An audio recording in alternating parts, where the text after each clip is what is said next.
Welcome everyone. It looks like most folks have already taken their seat, but we'll be having an opportunity for more great networking at the end of the program time, but we're going to jump right into our opening here with Chris Holman. So Chris, welcome and take it away. Before I usually get a big round of applause. I want to make sure this is on. Can you hear me all right? All right, good. Pretty exciting stuff today, actually, for everybody, and glad to have you here. Welcome to the speaker series. We all value that networking, as he said. As a matter of fact, when you look on your table, you will see a survey of what we can do better, etc. The number one thing that always hops up there is enjoy the networking. And these kind of gatherings, and especially today, which is smaller than normal, but more CEOs, more business operators, managers are here than we usually get too. So that's a very good thing. And it also means that there's a real market value to what Pete is going to tell us about today. So anyway, there'll be more networking time a little later. Very excited to have the opportunity to join today. This is also very close to our studios. I don't know how many of you noticed, but when you came in by TSA there, our studios are kind of on the left side, right? So we always tell people that close to TSA, if you're traveling and something weird drops out of your suitcase, we'll see it. So you may be on at 6 o'clock. We do 7 or 8 events a year. The speaker series events been going annually since 2004. Every time I make that announcement, I'm like knocked out by that. It doesn't seem like we've been doing that this long. There's a QR code on your table tent, and that can be used to get the digital version of today's program when we're done. Also a take survey button at the bottom of that digital program, and there's also, of course, the survey that is sitting on your table. So these events don't happen, as we say every month, without the sponsorship that we get, and it's really, really valuable. And we want to thank Dean Transportation, Shaheen Chevrolet Cadillac, Fly Lansing, this Capital Region International Airport, Sinair, who also sponsors our survey, the Michigan Future Business Index, which is in the market right now. If you haven't gotten it, received it, please go to our website, haul it up, fill it out. It's really valuable information, and we do this survey every 6 months. So a lot of people make their business decisions on it because it's partially what's been happening for the last 6 months, more importantly, what business owners and managers see the next 6 months. And as you know, especially in small business, which primarily, when you talk about business, it's like 98% small businesses. Those people are often driven by whatever that owner feels. So if you feel good about the next 6 months, you may open another location, you may introduce a new product, you may buy more inventory. If you don't feel good, none of that happens. And that's kind of a step backwards, really. We also want to thank LaughQ, who couldn't be here today. So one of the things we always like to do is kind of do a little round table, and today it'll be kind of an abbreviated one. But let's start with Jason Cords. Do you still have autos for sale? We've got a couple. Just want to thank my team for being here. Juan, Zach, CFO. Thank you, Zach, for doing that. Jen, my marketing director, and Meg, that's on her team that does all the fabulous videos and everything. But a couple different things. Save a date. September 14th is our annual car show, helping the Davies Project. And we normally, I think last year we had about 250 cars, and this year we're expecting more, but we clear our whole lot, and it's between food trucks and DJs and raising money. The whole Corvette Club is there that helps us support that, but that's a fabulous event on a Sunday on September 14th. Today I was also lucky enough to meet Jay Batt, our new MSU athletic director. That's why I'm wearing my green, and he's in town now and driving one of our Shaheen Cadillacs. We had to set him up on that, but what a fabulous individual, and expecting big things from him, so. You know, it's funny, I just talked to Tom Izzo the other day, and he said he had called Roy Williams, former coach there, and said, tell me about this athletic director, because Tom was on the search committee. And Roy said, you're not thinking of stealing, are you? And he said, actually we are. And he said, well, don't, but if you can get him, you should get him. So he's really well funded. Georgia Tech, Tuscaloosa, Alabama, you know, he was with Nick Saban for Yeah. 7-8 years or something, but we're excited to have him. But another thing, if you need tires, you know, right now with us, it's buy 3, get 1 for $1. And really, it truly is $1 for that 4th tire, because General Motors pays us the difference on it, because they want you getting your maintenance done there and doing stuff. So we're very busy.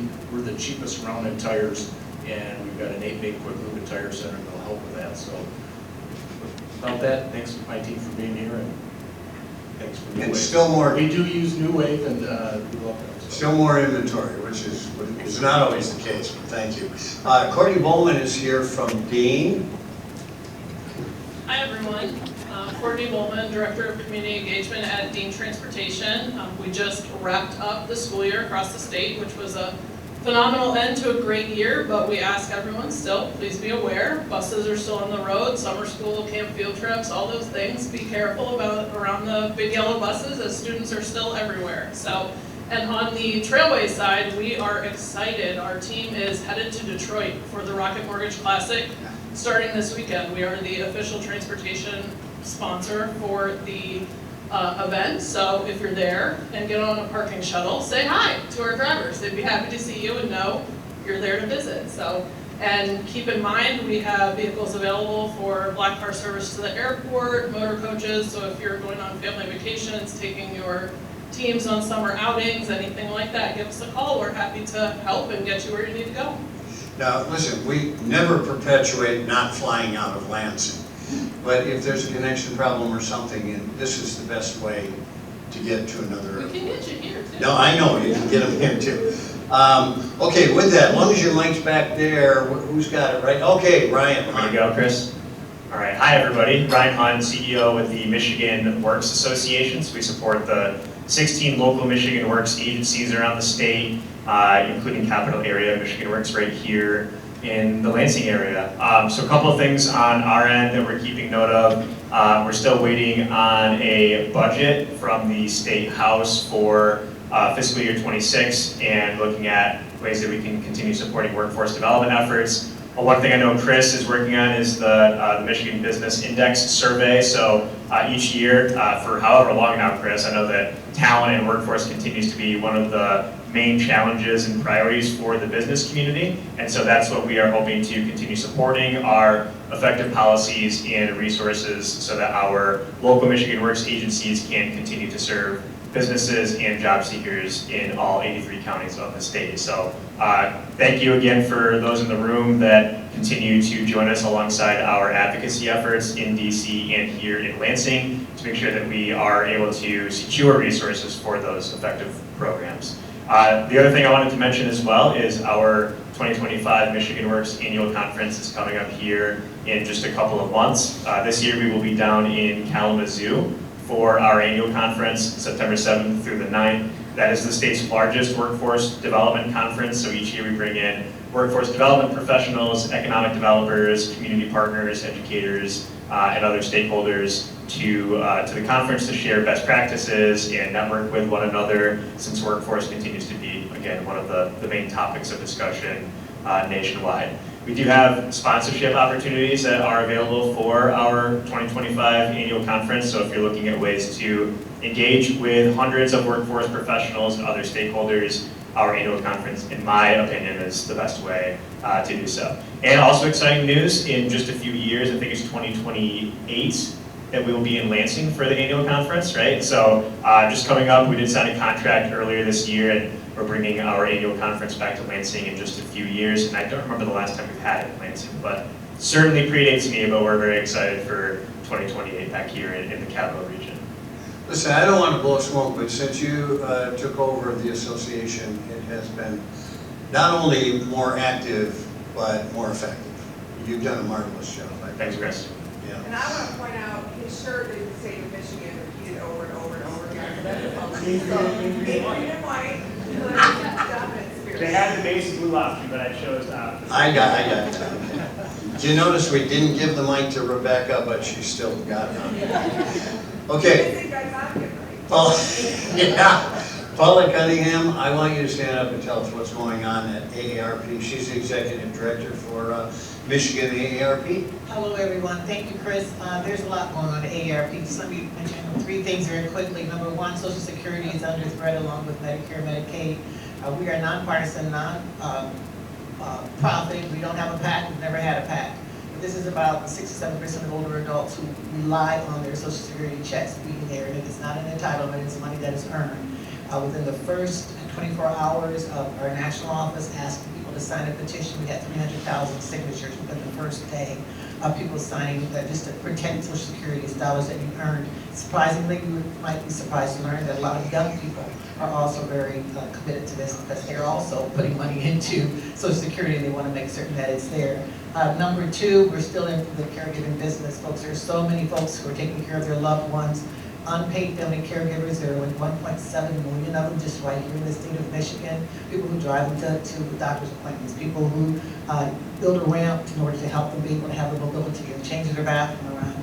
So we are really petitioning the state. And this just boggles my mind. And get in my mind for a minute. This just boggles my mind. The state of Michigan could save $2 for every $1 they spend on Medicare long-term care facilities. They could save $2 if they let people stay at home and give them the services that they need. Save $2. So we're not asking for more money. We're just saying reallocate the dollars that you use for other things, for home and community-based services, so your loved ones can stay where they want to stay, which is right in their own home, which is where they belong, and they can age with dignity and respect. So we're all about that. And I'm always going to continue to say this. We need direct care workers, and in terms of employment and workers, Chris Holman is my best partner for that. We're still looking with the state of Michigan, MBDC, Michigan Works, and whomever to get our Experience for Hire program back up and running. There are a lot of older adults who wish they had a part-time job, just want to go back to work, want to do something. Nurses, doctors, CPAs, and they just want to work part-time, full-time. And we want employers who want to hire older workers on a part-time or full-time basis. And Chris and I are joined at the hip making that happen. Thank you, Chris. Thank you. By the way, Ryan is a big part of that also, because we go through a lot of the Michigan Works. Would you stand up just for a second? Are you on your way to Ann Arbor today, or what? You really are colorblind. This is actually green and blue. Oh, yeah. Okay, sorry. My mistake. Okay, and Pete, you will give us a rundown on NuWave and who they are very quickly. Pete's today's speaker, but NuWave is the company I want you to be aware of. Thank you, Chris. NuWave Technology Partners is a managed service provider. So companies like Shaheen that want help with their IT needs, whether that be infrastructure, we do break fix. We can take service tickets if you have your own or don't have an in-house IT team, and it's somebody who fixed their mom's computer once as your IT person. You can outsource that IT work to us, and we can do better than the person that is probably maybe doing it independently for you now. It is great to see some current clients here. The airport itself is a client of NuWave and Shaheen, like I mentioned. I do want to thank AARP for saving me money on my van rental a couple weeks ago, and I went to Florida for spring break, so thank you for that. But we are, NuWave, we're celebrating our 20th year in business, so we're very proud of that. We do serve all of Michigan, so here in Lansing, Grand Rapids, Kalamazoo, the east side of the state as well. So very happy to be here. Appreciate the opportunity, Chris, to be here and speak on NuWave's behalf and talk about AI, and looking forward to it, so thank you.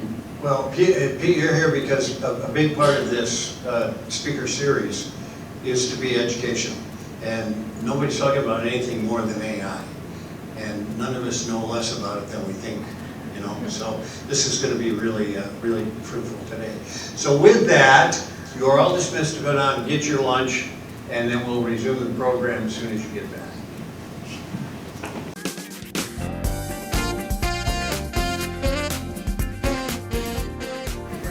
So here we are with today's presentation, and I wanted to introduce Pete real quickly.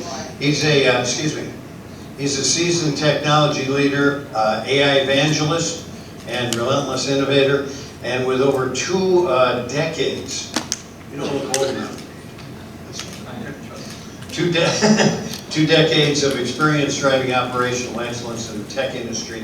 Currently serves as the Director of Operations at NuWave Technology Partners and Michigan-based and managed service provider. And he is also the co-founder of the West Michigan AI Lab, which is a growing community focus on making AI accessible. So we all know the value of this communication, and now Pete's going to tell us how to utilize and maybe even what to look out for. Please welcome Pete Terryn. Thank you. Can you guys hear me in the lab over there? Good? All right, cool. So more pictures of me. You're probably sick of looking at me already since you got here today. But a couple things. Chris mentioned the West Michigan AI Lab. So my paid gig that I go into the office for every day is Director of Operations at NuWave. We talked about that a little bit already.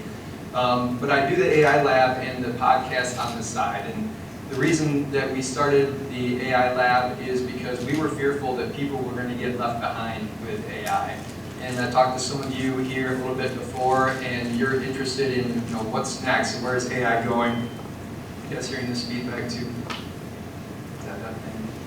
Get that out of the way here. So really, our mission is to spread awareness of AI. That's why I'm here. Chris isn't paying. Are you supposed to be paying me for this, Chris? The check's in the mail. All right. But it really is, I think about my parents and friends and things like that, and even coworkers and people, friends of mine that work at other businesses, and when I talk to them about AI, they're like, well, you're the AI guy, you tell me.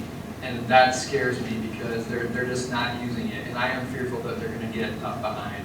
Everybody's probably already heard this saying, is that AI is not going to take your job, but people who are using AI are going to take your job. I've expanded that to say, there will be two kinds of businesses in the future, the kinds that use AI and the kinds that get bought by the companies that use AI because you've become irrelevant or fallen behind, or you don't have the same margins because you don't have the efficiencies that come from using some of these AI tools.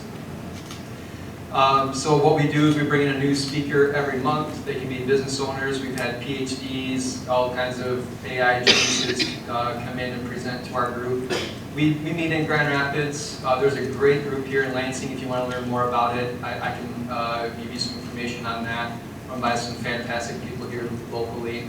But we meet in Grand Rapids once a month, and so we do that. Well, then that kind of turned into this podcast, and the gentleman who owns the studio approached us and said he thought about doing a podcast, and so they're doing all the work for us pro bono, which is awesome. Think tank, thought leadership out of Grand Rapids. If you're thinking about doing a podcast, they're fantastic to work with.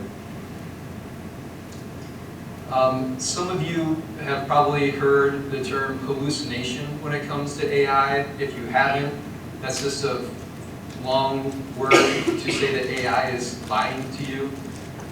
If you're using AI, I'm pretty sure that you've had AI confidently give you the wrong answer, and that's the way that it's trained, and we don't have enough time today for me to explain how it all works, but there are reasons that it will give you false information.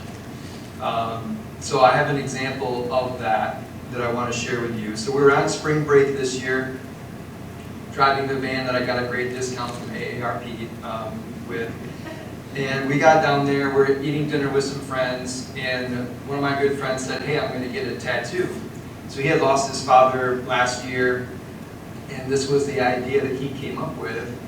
And I said, well, you didn't draw that? He's like, no, I had ChatGPT come up with it. I'm like, well, that's cool. I said, what does the Morse code in the lens stand for? And he said, it stands for, I will love you forever, Dad. And I'm looking at that, and I'm not former military, I don't know Morse code, but that sure the hell isn't, I will love you forever, Dad, if everybody can figure that out.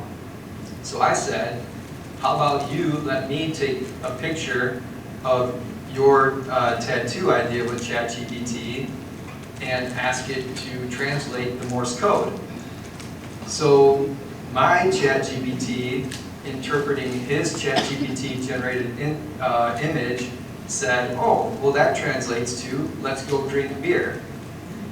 which is also a hallucination. That is, it doesn't say anything, it's gibberish. If you were to try to decode this, it's complete garbage. So it actually lied to us twice. Now, one interesting thing, if you're looking at the image, so that's the phone there. In the upper right-hand corner, you can see a reflection of a MIC Ultra sign.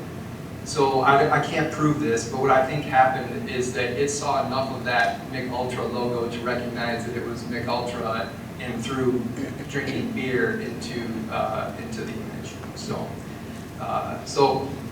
I want to share that with you as a cautionary tale.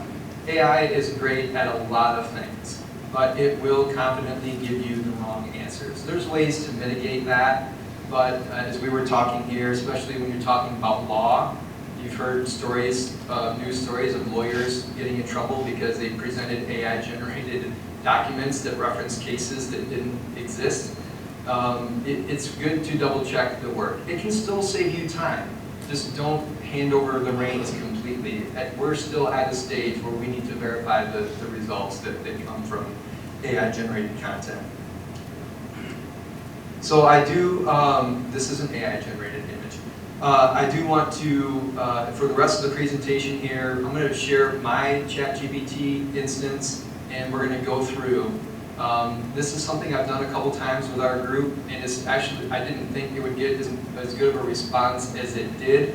And the reason that I think that it's resonating with people is that you're probably using ChatGPT, which is the only one we're going to look at today. There's plenty of options. But you're probably not using all of the features that are available within it. So my goal today is to just try to open your mind to what else is possible with ChatGPT, aside from, hey, can you help me write this email? Can you summarize this document? There's so much more that you can do with it, and I hope that you get some of that out of it today. There will be time for questions afterwards. I'll even go back and run things through ChatGPT if you want to see something that I didn't get to, or if you have questions. One more slide before I do that, though. I found this and I love it. Everybody's watched the Terminator movies where the AI-powered robots come and take out humanity. You'll see, if you see me type something, I will say please and thank you, and everybody makes fun of me for doing it, but this is why. When the robots come for me, they're going to say, that's the guy that said please and thank you, and they will spare my life. So, that is why this is next. All right.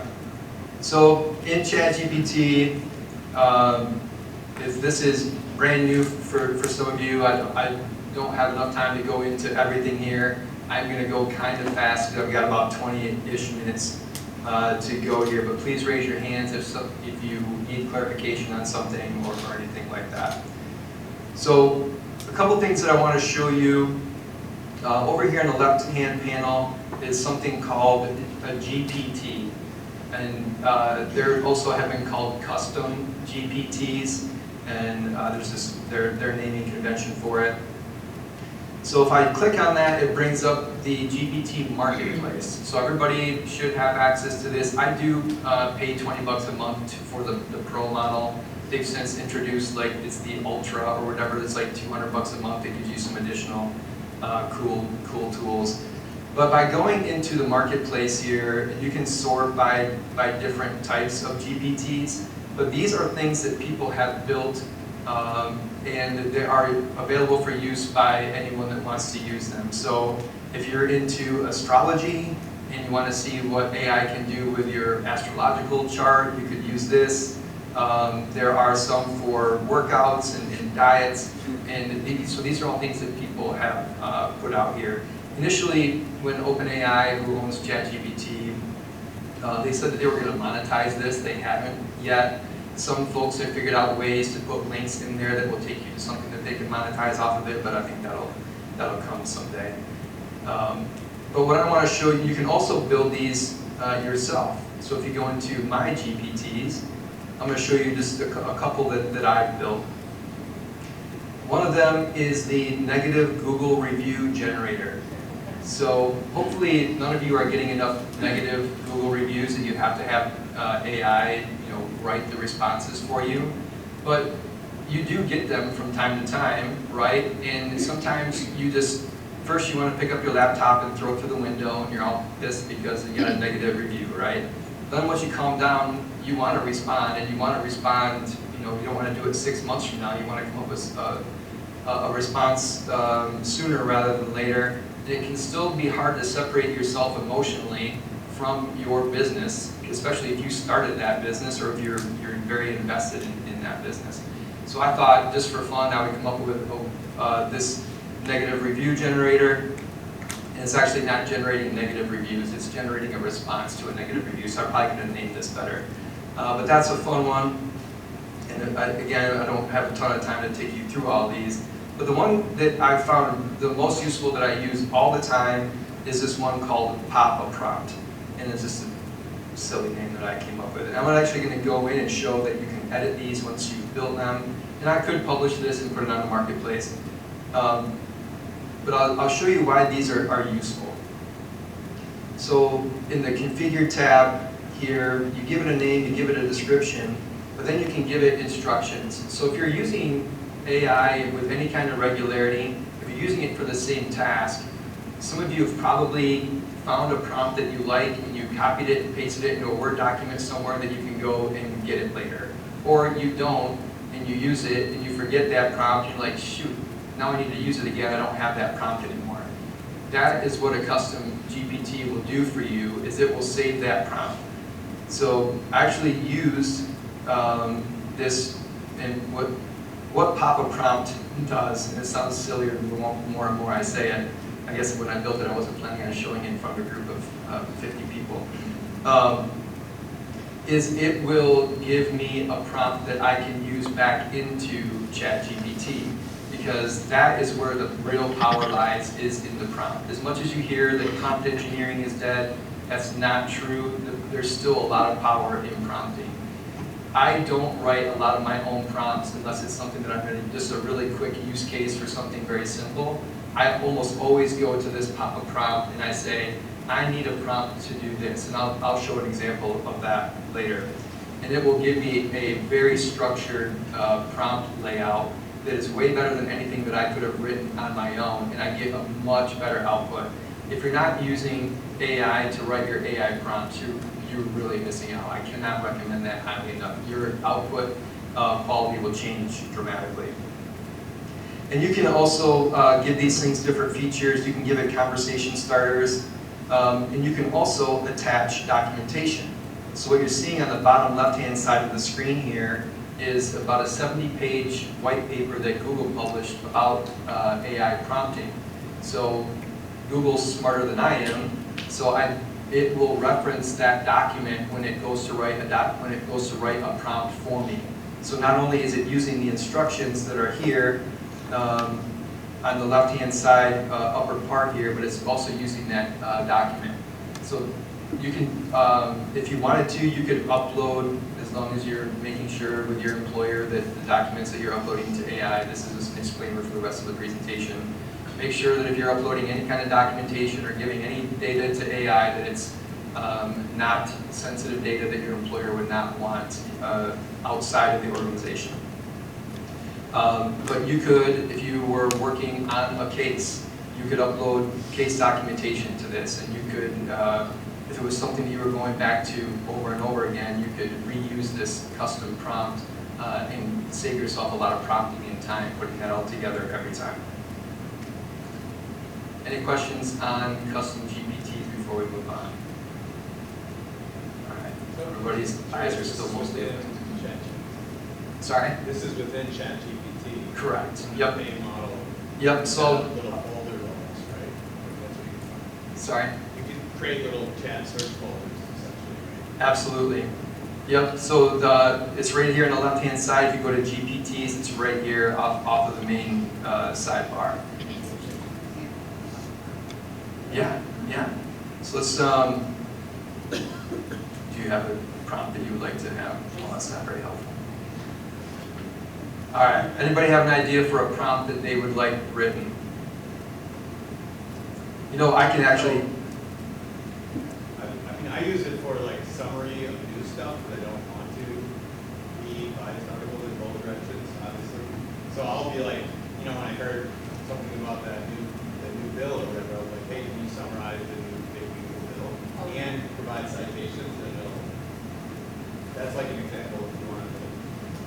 talk It's- about that MSU athletic director.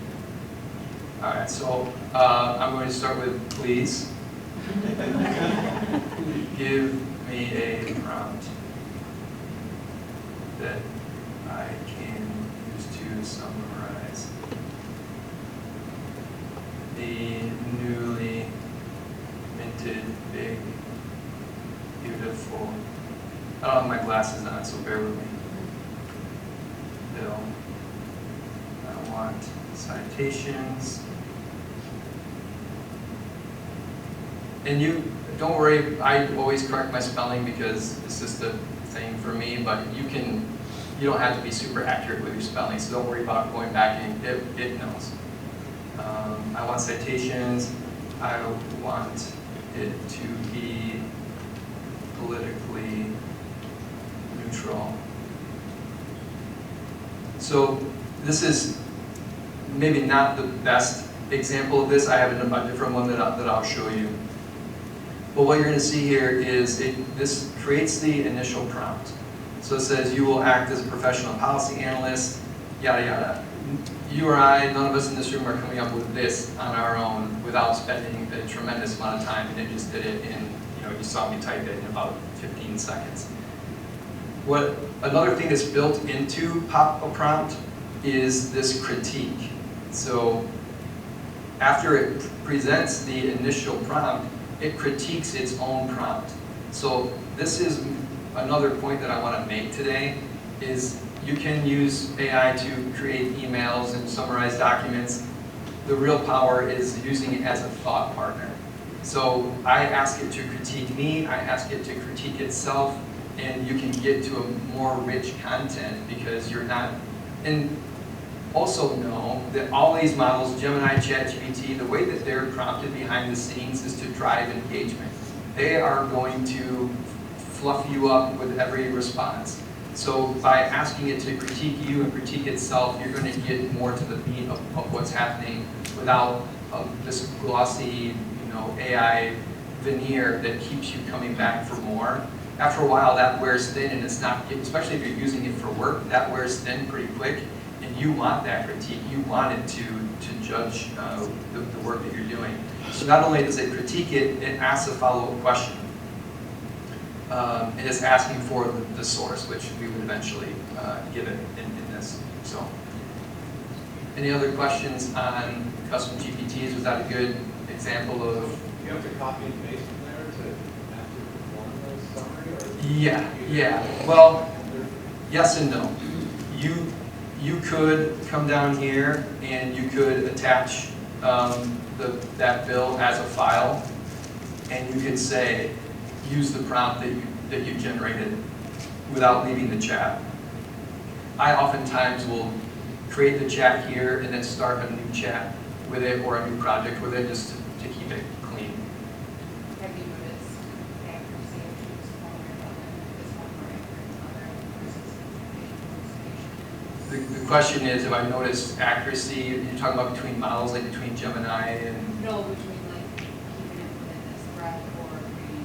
Oh, if I were to keep it in this thread versus move it to another thread, no, I haven't paid attention to that. One thing I will say about accuracy, though, we talked about hallucinations a little bit before. One way to improve the accuracy is to use what's called RAG, or retrieval augmented generation, which is attaching the document itself. And then it will only query the document. It won't go to the larger model to give you the output. And that's really where a lot of the hallucinations come from, is when it's just using the general model knowledge. So one way to get more concise and believable, accurate answers, as long as the document that you're using is accurate, is to use a document and attach it to the chat. Good question, though. The other thing that I want to talk about here is something called deep research. So to do that, we can start a new chat. And just a little bit about what deep research is, and we're kind of getting closer to time, Chris. I don't know how much. Okay. So what deep research does is you could, in a regular chat, in this chat, we could ask it a question about the big, beautiful bill. And it will go use the model's information to give you an output. it's going to be limited. So what a lot of companies have developed, I think I was talking to somebody who was using Perplexity. Yeah, Perplexity really started this idea of behind-the-scenes agentic search. So when you use deep research now, ChatGPT's copied this, Google has their own deep research. Perplexity really pioneered this.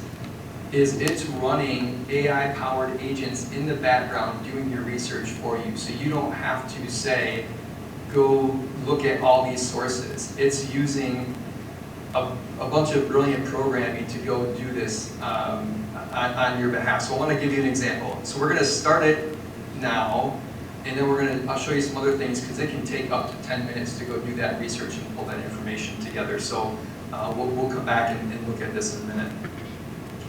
I was talking with Caleb earlier about just maybe soliciting ideas for some deep research. If you don't give me an idea, the one that I'm going to put in here is I was going to say, give me the impact of tariffs on the Michigan economy and just see what it comes up with. If somebody has something that's maybe more specifically useful for them and their use case, I'm happy to take anybody's ideas.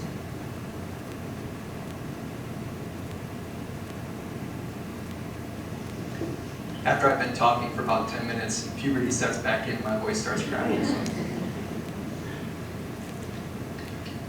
No ideas? Yes? Can you use that idea, but ask it to not just Michigan in general, but commercial real estate? Absolutely.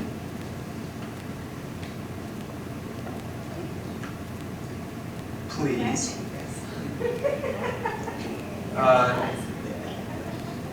Give me the, and I can word this any way that you want if you want me to modify it. I'm just trying to read your mind right now. Please give me the impact of the new tariffs on commercial real estate. Should I say in Michigan? Do you care? Does it need to be specific?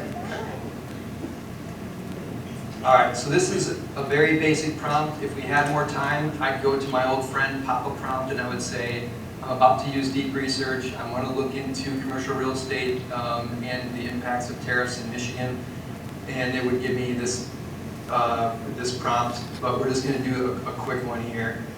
Now, it doesn't do this natively. You have to go into this tools section, and you have to select run deep research here. You can also, if you really want to expand this, you could bring in some different, we're going to look at connectors here in a second, but you could bring in some additional data if you really want to soup up your search. So when I hit send here, it's likely going to come back and it's going to ask me a couple clarifying questions. So clarify which new tariffs you're referring to are related to Chinese goods, steel, aluminum panels. Is there any specific one that you're probably thinking more like building materials and how that impacts cost? Or Yeah, or it probably mostly building, but that can also impact the occupancy, industrial, office, and retail. And market rates, yeah. what if I just said, look at all of it? Sure. All right.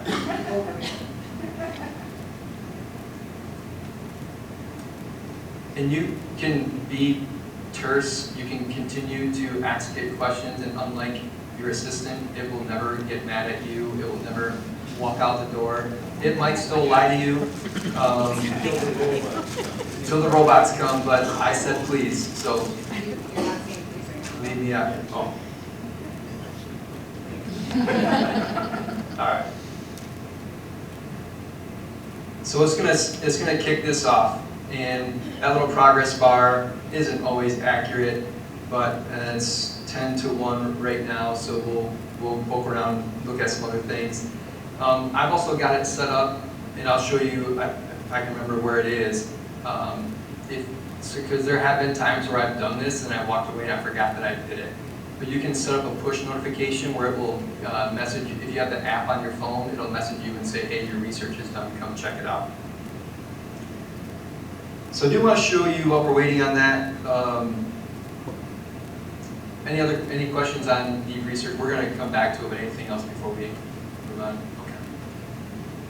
So So we get into, I'm just going to poke into some settings and some personalization here, some things I want to point out. Nothing there. Some notifications. So you can get push notifications, and this is where you would set it up to let you know when your research is done. I'm not going to show you scheduled tasks today, but there is a thing called scheduled tasks where in a chat you can say, hey, every morning at 6 a.m. I want you to give me an AI-generated workout motivation in the voice of David Goggins. If you guys know who David Goggins is, and you know, nobody? Oh, okay. Wow.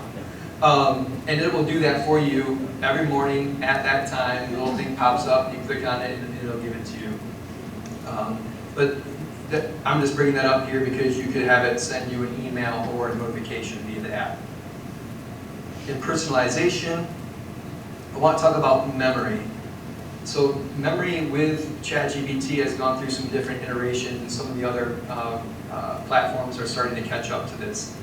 For the longest time, there was only the memory of the chat. So if you left that chat, anything that you said in that chat would not be remembered in any other chat that you were doing. And then they came out with something called, initially they called it memory, where you could tell it to remember certain things about you. So you could tell it the year that you were born. You could tell it your astrological sign. You could tell it what certifications you had or where you graduated or anything like that. It's since graduated to something that is context aware across every chat you've ever had with ChatGPT. So this chat will reference other chats that you've done. So I was asked for a bio before coming here. I didn't go into it and I didn't go to a Word document and type in everything that I've done with AI.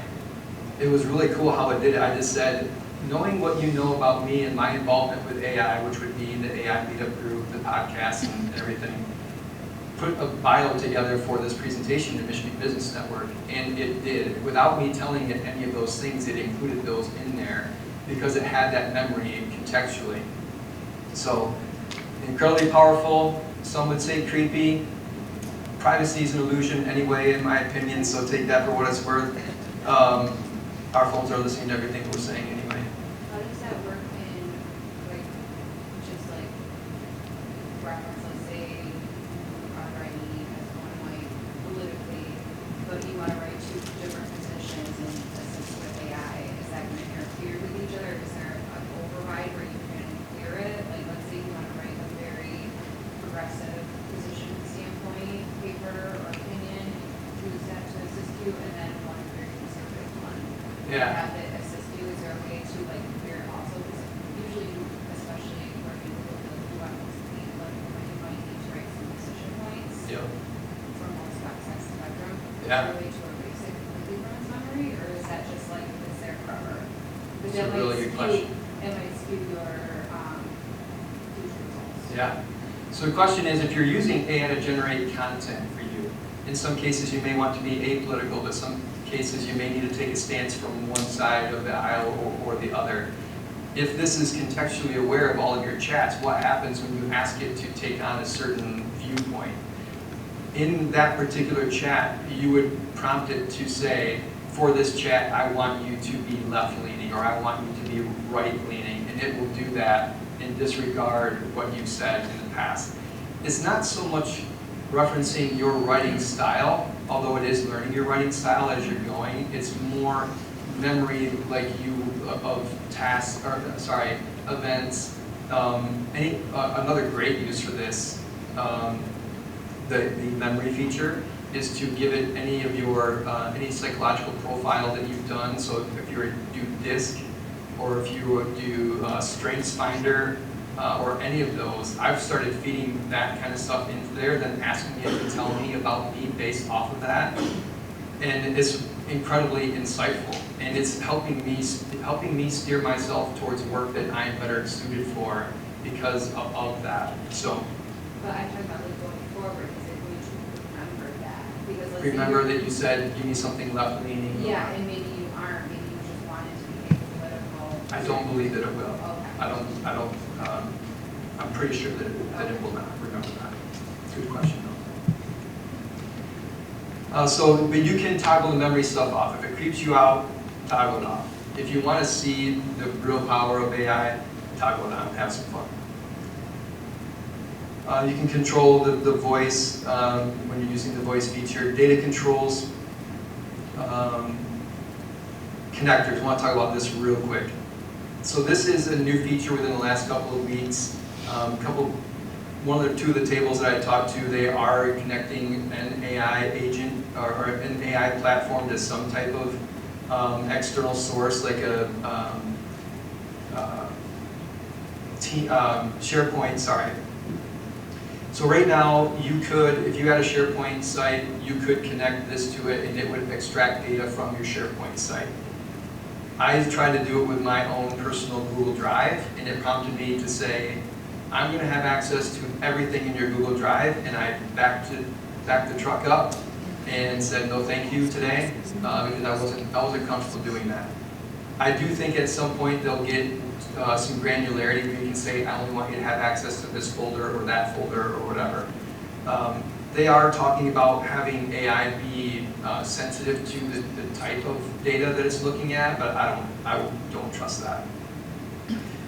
Today, this is you can only extract data from these sources, you can't push. So Outlook Calendar, I looked at that and like, cool, my ChatGPT can schedule my meetings. It can tell you what meetings you have, but it can't go schedule the meeting for you yet, and I'm sure that's coming.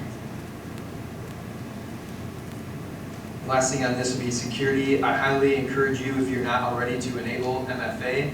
I'm saying that both as the speaker about AI and also wearing my Director of Operations NuWave hat. Data security is something that we deal with all the time. Please turn on MFA. It uses the Microsoft Authenticator app, which is super easy to use. Our research is still going, so I'm going to show you personalization. So this, unfortunately, is really hard to demonstrate because these windows don't expand. You can only scroll through them. So I just want to show you that you can, if you wanted to have a certain persona, a certain political leaning that you wanted to come through in your writing, this is where you would put it where it's persistent through everything that you're doing. So if you were to put this in these custom instructions, it probably would go through with your other writings. If you didn't want that to be pervasive, I would not include it in custom instructions. So you could Exactly, yeah. So you can give it different information. I told a little bit about my family.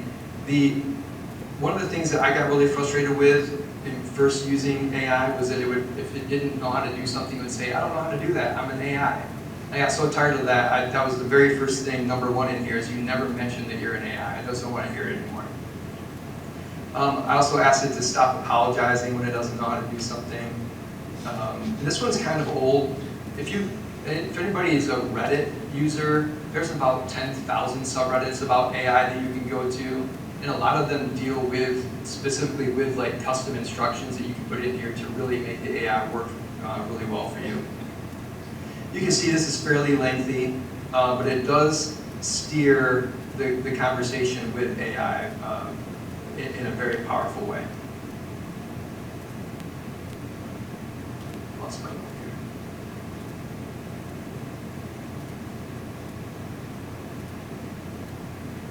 here. We have not talked about, how am I doing, Chris? You've got 10 minutes of presentation. Okay, awesome. All right. Yes. This was a question regarding the customization. So I use it both to help me write. I'm a marketing director for Martin Commercial Publishers, not the. And I use it to write content for Martin, but I also use it to help me write for Jamie. So can I use the same, like, can I tell it, customize something like, this is how you should write for Martin, which could be very different than how Jamie Taylor writes. Yep. So can I do that in the same, or do I have to like create a whole other profile for Jamie? That's a good question. So what I would do there is I would go back to what we were talking about, custom GPTs, and you could create one. I think Jamie's one. Is that your name? Oh, okay.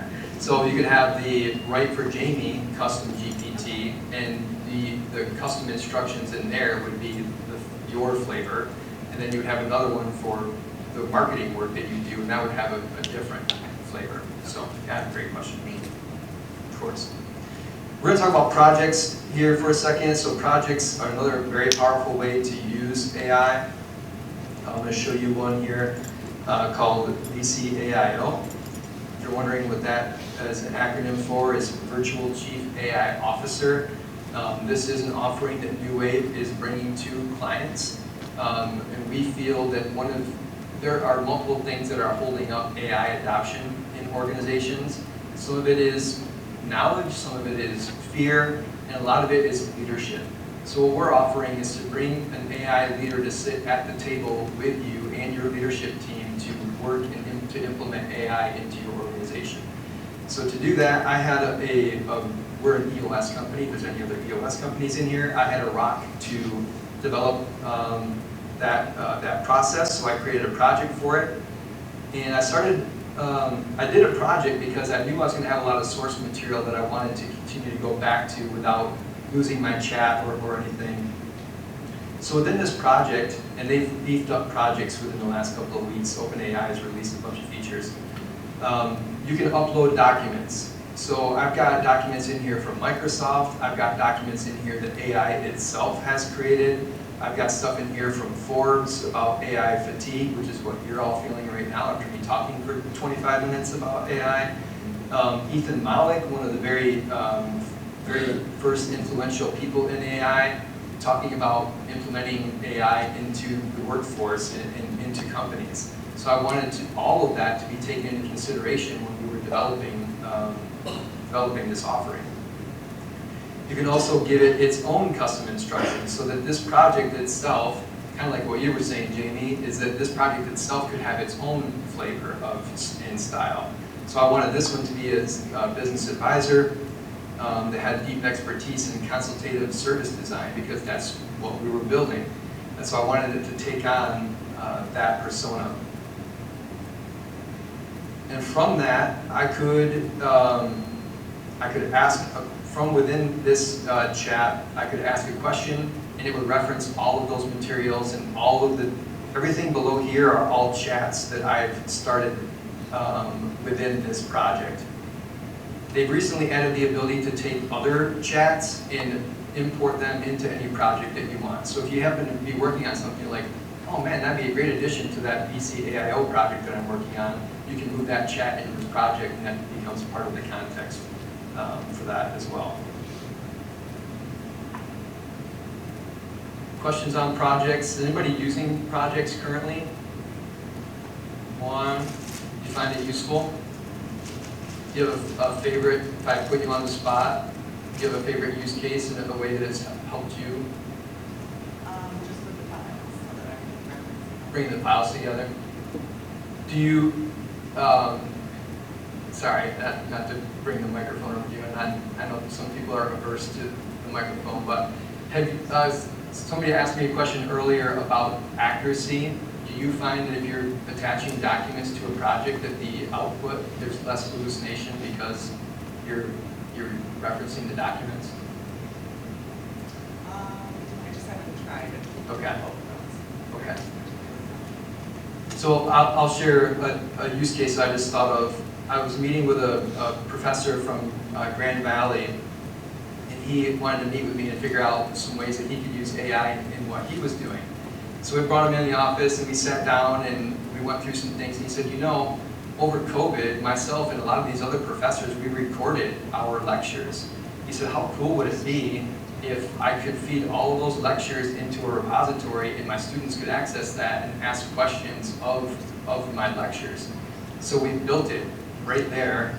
Took us about a half an hour. There's a product called Notebook LM. It's a Google product. If you haven't heard of it, it's awesome. And so we took the video lecture, the file was too large, so we converted it to audio, added it to Notebook LM, and he started chatting with it, and he tried to throw it off by asking things that were outside the lecture, and it wouldn't give him the answer. So Now we're trying to figure out, we're going to be talking with the dean at GVSU about how can we do this for the rest of the professors there and make it so as a student, because if you have office hours, 3 o'clock on a Friday, when I was in college, I was not going to talk to my professor at 3 o'clock on a Friday. We were going to the bar at 3 o'clock on a Friday. But if I can access this professor anytime, day, night, weekend, morning, whatever, he's sick, he's on vacation, summer, it's always available, always on, and it's always going to be accurate. It's always going to have that information. So that could be something that can be very useful for you guys and what you're doing too, is bringing data together and being able to naturally interact with it versus having to search through documents and control F and everything and finding all the wrong information, finally finding the right. So if you're interested in that, we can help you guys do that too. Let's go back to our deep research here.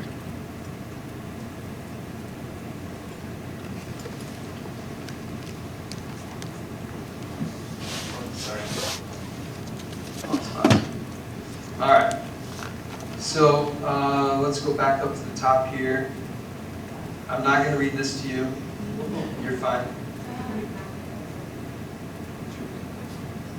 One thing that it can do is generate lots of content. The real key is, can it generate accurate, meaningful content? So a couple things. One, it took 8 minutes to do the search. It used 18 resources and did 77 searches. So if you start thinking about if you were to do that, how long would it take you? And I'm guessing it's more than 8 minutes to do all that. And then to also put it in a format like this. So again, I don't want to read it to you. If you want this information, I can email it to you. But it could be helpful. If you want to give me a card, I can email it to you. We'll send it to you. One thing here is it does cite its sources. And I would encourage you to click on these if you do get this, because it will make them up. It will make sources up from time to time. So if it can hallucinate Morse code, it can hallucinate links too. But I mean, it goes into great depth here. Things that would take an assistant of yours or yourself hours and hours to put together. But it does kind of break it down. And this is, the prompt that I gave it was this long. If I would have wanted to more tailor this output for a certain need, I could have spent a lot more time on that prompt and got a much better output out of that. So You could have also said, please capsulize this into like X number of hundreds of words, right? Yeah, great point. Yeah, if you said, give me a one-pager, it can Yeah. do it in a one-page. Yep. So I'm just about out of time here, and we'll have some time for questions. The table over here, I was asking them, what do you guys want to get out of today? And they were talking about what's next. So I just want to talk about that for a quick second. One, I really do believe that in order for AI to work successfully in your organization, you do need to have leadership adoption. It starts at the top. Could you have some kind of grassroots AI movement within your organization? Sure, you could. But you're going to end up with what people are calling shadow AI. We've got people that are using all kinds of different platforms. If you don't have an acceptable use policy, which we could also give you, then they might be uploading sensitive data, and you just don't know what people are doing. That's why it's got to start with the leadership. The other thing I want to talk about is AI agents. And I want you to get used to the idea of, instead of managing people, you'll be managing AI agents. Agents that will do someone's task that you will monitor to make sure that it's doing it right. Because again, we're not at a point where we can fire and forget, but AI can do a lot of the mundane parts of people's jobs right now. So instead of replacing people with AI, what if we automated and used AI to make the mundane automated? That was a weird emphasis I put on that. And then they manage that bot instead of doing the work, and then they could be doing other things as well. So imagine you could grow revenue without adding people because you're adding agentic work to what you guys are doing. So plant that thought in your head. AI agents are what's coming next, and people will be managing agents and people. But but that will be a real thing. It's happening already. All right, I'm ready for questions. All right. Pete, thanks so much. Good job. All right, I can't believe that there are any questions that weren't asked, but if there are, Oh, I have some. oh, Jay. Okay. Fire away. Thank you. Regarding the free, a lot of what you were showing here is with the $20 a month plus, correct? And when you get to the $20 a month and you're on plus, is that when you also start getting into more of the security with sensitive information? Like what level do you know where you can actually start? Because I don't utilize it for any, it's all generic stuff that you can find out on the web. But if I wanted to start getting into more of the high level, it actually creating spreadsheets and doing a lot of data analysis and all of that with our own data, is that even higher than the $20? That's where I'm not quite clear. Yeah, good question, and I will attempt to clear that up for you. I don't know, so the only real built-in security in ChatGPT for both free and paid is going to be that multi-factor authentication that I showed you guys earlier, which is just another checked so that nobody else can log into your account. Data safety with AI is a behavioral issue, not a technical issue. So it's really about, and I mentioned an AI acceptable use policy. We have it at NuWave, AI wrote it, but our lawyer checked it, just so you know. And we have a slide in our quarterly all-staff meeting every quarter where we say, don't upload sensitive data, don't upload any IP or anything like that. It's a behavioral challenge, not a technical challenge, but good question. You know, it's interesting, we've got really astute AI people on our staff. We went out and got professional help. And my notes say, get professional help. Thank you. So Pete, real quickly, no, let me get him first. Yeah.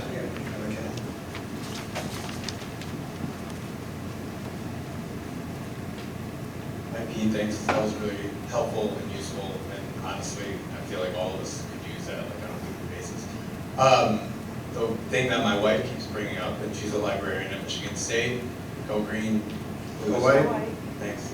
She's very woke and focused on concerns about every time I use ChatGPT about the environmental impacts, and that seems to be a big growing concern as to the energy usage. And I told her, those of you who don't know me, I'm an intellectual property lawyer, so I do see a lot of innovation, or at least proposed innovation coming my way.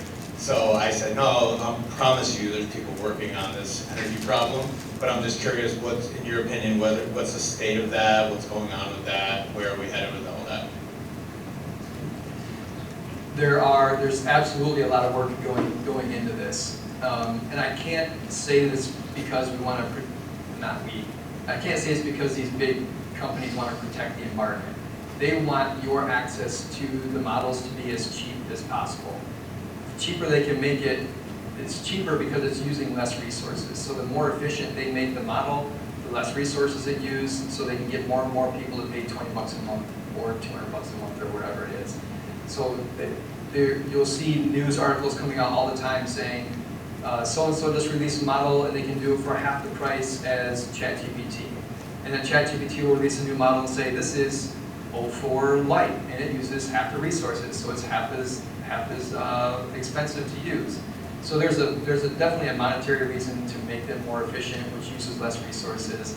There's also what it was $500 billion that OpenAI and the government came up with. I can't remember the name of the program right now. They want to build nuclear reactors next to their data centers so they can use nuclear instead of coal to power these things. So there's a lot of work being done I can't say it's altruistic, but there is a lot of work to make it more efficient. Is China in parallel right now? They have caught up. They have caught up. We had a gentleman on our podcast, and we talked about that for quite a while. He spent some time in China and has a really good perspective on that. And it used to be, we were a couple years ahead, and we were 6 months ahead, and now we're at parity. Like, they're releasing open source models that you don't have to pay for that are just as powerful as our paid models right now. Okay, Pete, again, thank you so much. I appreciate it. You, Pete, will hang around a little while after? Yep. So anybody who has further questions or wants his business card? Yeah? Yes. Thanks, Pete, appreciate it. Thank you. Yeah. Thank you. All right, once again, these events don't happen without our sponsors, and of course, Fly Lansing, Capital Region International Airport, Shaheen Chevrolet and Cadillac, Dean Transportation, Sunair, and LAFCU. Thank you all for being supporters of this. I want to thank my team too, and I don't do this enough. Sarah Mosier, Ben Robinson, who you don't always see these people because they're making this event work and making the broadcast come out. Also Caitlin Mosier, who helped you check in today. Jimmy Green, who just came on as an employee, as a matter of fact, he was an intern. And Jeffrey Mosier. So I want to thank you guys for helping with all of this stuff. And thank you all once again for being here and part of this. Our next event is going to be the webinar, which shares the results of the Michigan Future Business Index. So we'll be looking at the next 6 months, as a matter of fact. That is still in the field. Again, I implore you, if you haven't filled that survey out, please do so, because this is really valuable information. So with that, don't forget about the quick survey on the tables today. Relates to this series. If you didn't get a parking voucher, make sure you get one, because that'll save you a few bucks. Meanwhile, we've built in a little more networking time, and Pete has been so generous with his time and will remain here a little while afterwards. So thank you all for coming, and go out there and have a really prosperous month. Thank you.